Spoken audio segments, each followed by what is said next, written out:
Hey there guys, and welcome back to another reaction video.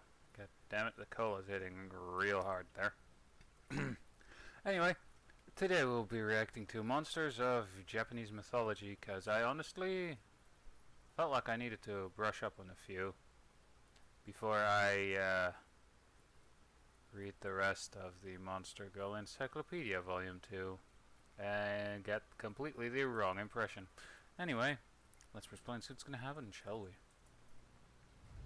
Throughout time, people across the world told each other tales of how they came to be, of heroes and monsters, romance and tragedy, death and rebirth. Mythology helps shape the ancient world, explaining the unexplainable.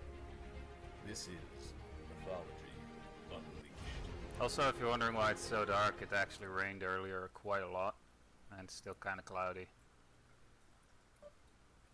The land of the rising sun has always possessed a mystic quality. True. Japan is a country full of serene natural landscapes, rich history, and unique culture, all of which echo within the legends of the creatures and monsters that inhabit their folklore and mythology. Dang. This program will discuss some of the most famous and infamous monsters of Japanese mythology. I'm actually curious what are the most It is important infamous, to you know? note that many creatures of Japanese lore fall under the category of the yokai, a class of supernatural spirits ranging from the kind and benevolent, to malevolent and dangerous, to the cunning tricksters. Some may appear as human-like, such as Yuki Onna, a spirit of a beautiful woman frozen to death, or the Rokurokubi, a woman who can stretch her very neck and even detach her head from her body. Others dwell in nature, such as the giant Dadarabachi, whose sleeping form creates mountains, or the Ayakashi, who inhabit the seas and inland waters of the Japanese islands. And others manage to bridge the gap between the world of humankind and the animal kingdom.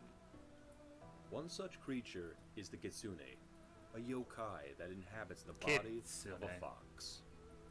Like many cultures in the northern hemisphere, foxes were revered in Japan as crafty and vastly intelligent animals, though it was a common folk belief that all foxes had an array of magical powers, culminating in flashes of fire. Such powers include producing phantom lights and sounds, and an aptitude for shape-shifting. While more than capable of transforming into giants and monsters, they often take the form of people, namely beautiful women or elderly men. Why an Some are elderly even man, said though? to possess people, creating what is called a kitsune suki. To discern a kitsune in human form, one must look for the presence of its tail, or tails, a trait they find hard to disguise. Other signs include fox-like features, a dislike of dogs, and a fox-shaped shadow. The kitsune generally fall into one of two categories: the Zenko, benevolent beings associated with the Shinto kami Inari, and the Yako, who delight in acts of mischief and malevolence. Regardless of their alignment, the kitsune maintain a popularity with both ancient and modern Japanese culture. Very true. Lurking in inland waters is the kappa, an amphibious demon described as having either scaly or slimy green skin, a monkey-like face, webbed digits, and a turtle-like carapace on its back. Additionally, the kappa has a distinct cavity on top of its head, called a sara, used to carry water, and 3 anuses, allowing it to pass 3 times the amount of gas a human can. Why was that Though small in necessary? size, roughly the size of an adolescent child, the kappa is nonetheless a dangerous creature, with immense strength and a talent for sumo wrestling. The character of a kappa can range from mischievous, to honorable, to dangerous. Such antics can include drowning humans and animals, drinking their blood, and eating their livers. But Very specific. not all kappa are menacing, with stories of honorable kappa assisting mankind being just as common as the dangerous ones. Should a person need to rid themselves of a kappa, a number of methods exist. First, kappa must have water in their sara. To empty it weakens the creature to the point of death. If Okay. you bow before I mean, we knew that one. it will return the gesture and empty its sara, leaving it vulnerable. Second, their favorite foods are cucumbers and eggplants. Should a Wonder person why. carve their name and that of their family members into the vegetables and throw them into the kappa's lair, they will be protected for life. Other methods include detaching its limbs, defeating it in combat, using iron weapons on it, using sesame or ginger, or repelling it with flatulence. Alright, that one The I didn't know. Tengu are master martial artists with origins in Buddhist legend, often depicted as anthropomorphized birds of prey, such as a kite or a crow, Alright. though sometimes given a human form with a red face, an exaggeratedly long nose, or even retaining avian features of wings and beaks. Originally seen as the harbingers of war, depictions of Tengu would soften, seeing them become protective spirits of forests and mountains. Whatever their depiction, their reputations as trickster spirits remain prominent, tormenting all who would dishonor the Dharma or the code of Bushido. From vainglorious Buddhist monks to arrogant samurai warriors to drunken village braggarts, all were fair game to the Tengu. Tengu had a number of powers at their disposal. They had the ability to shapeshift, often taking the form of monks and tricking travelers into handing over all of their possessions or guiding them a wrong direction. Kind of a dick They could move. communicate telepathically and enter one's dreams, causing nightmares. They could appear and disappear at will. They could even cast illusions, such as serving a plate of feces disguised as a delicious meal to an unlucky person. In the mountains dwell the Satori, large monkeys with incredible intelligence and the ability to read people's minds. These creatures are believed to be the child incarnations of the Yama no Kami, mountain gods of Shinto religion, having come to ruin and transformed into yokai form. Their telepathic abilities are so sharp that they are So the said to know Japanese what a person version- is going to do or say. So essentially it's the Japanese version of a Yeti and Bigfoot. Got it.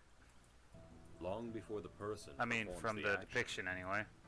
The Satori wander the mountains, confronting both inhabitants and wayward travelers, and taunting them with their mind games. Some myths even go as far as to say the Satori drive people mad before killing them and eating their flesh. As one might imagine, Obviously. the creature's telepathy and ape-like athleticism make it very difficult to run from or combat a Satori. One's best defense is to completely empty one's mind, so as to assuage the Satori's interest. And should the Satori be unexpectedly struck or caught off guard, he will run away terrified. The Kojiki describes Ooh. a foreboding creature called the Nu. Originally described as a large pheasant-like bird that cries out in the night, later legends depict it as a strange chimera, said to possess the head of a monkey, tiger-like legs, a raccoon dog-like body, and a living snake for a tail. A menacing creature, the Nu was believed to be a harbinger of misfortune, from natural disasters to sickness and death. The Tale of Haika tells of how a Nu attacked Emperor Konoe in the form of a black cloud hovering over the palace roof each night. bringing with it a tempest of nightmares and life-threatening illness to the monarch. The Nu was slain by a samurai warrior who shot an arrow into the black cloud, killing the monster who died with a savage cry.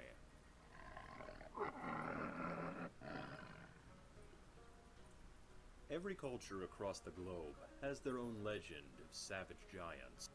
In Japan's case, they are called Oni. While their outward appearance greatly varies, Oni Yeah, are most definitely. often depicted as immense humanoids with sharp teeth and horns, a wild mane of hair, clawed hands, and brightly colored complexions. In addition, they are described as carrying a kanabo, a massive studded war club, and having an appetite for human flesh. Oni are born when truly wicked people die and end up in one of the many Buddhist hells, where they are transformed. Many Buddhist monstrous hells, figures. definitely. They become ogreish and become brutal servants of the great Lord Enma, meting out horrendous torture, such as peeling off skin, crushing bones, and other torments too horrible to describe. Many Oni are said to walk the mortal world, causing pain, death, and destruction to any and all in their path. Oni have a number of supernatural powers, including shape-shifting, invisibility, and the power to create storms.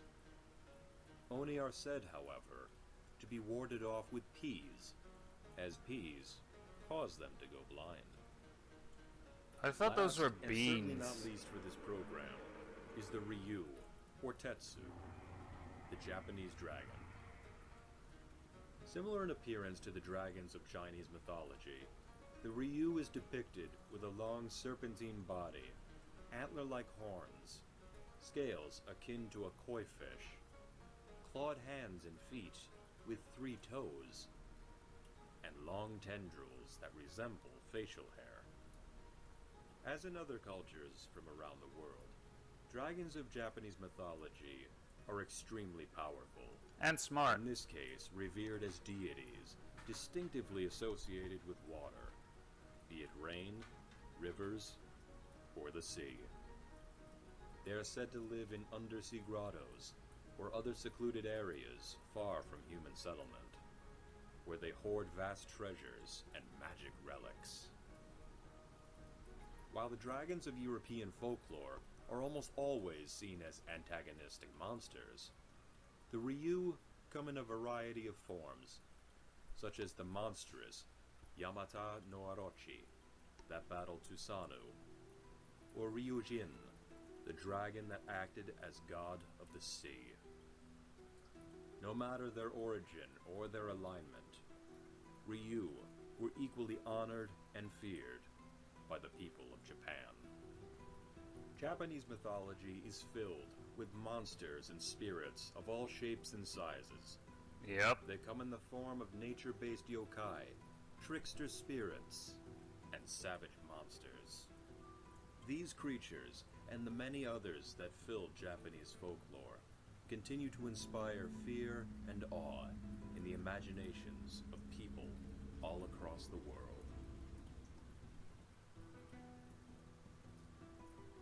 Alright. So, yeah. I actually found, like, a couple of those yokai I haven't even heard of before. Like the one with the monkey face, living snake tail, and everything. That one was completely new to me. Anyway, hope you guys enjoyed. And I'll see you guys in the next video of whatever I'll be making. So yeah, bye!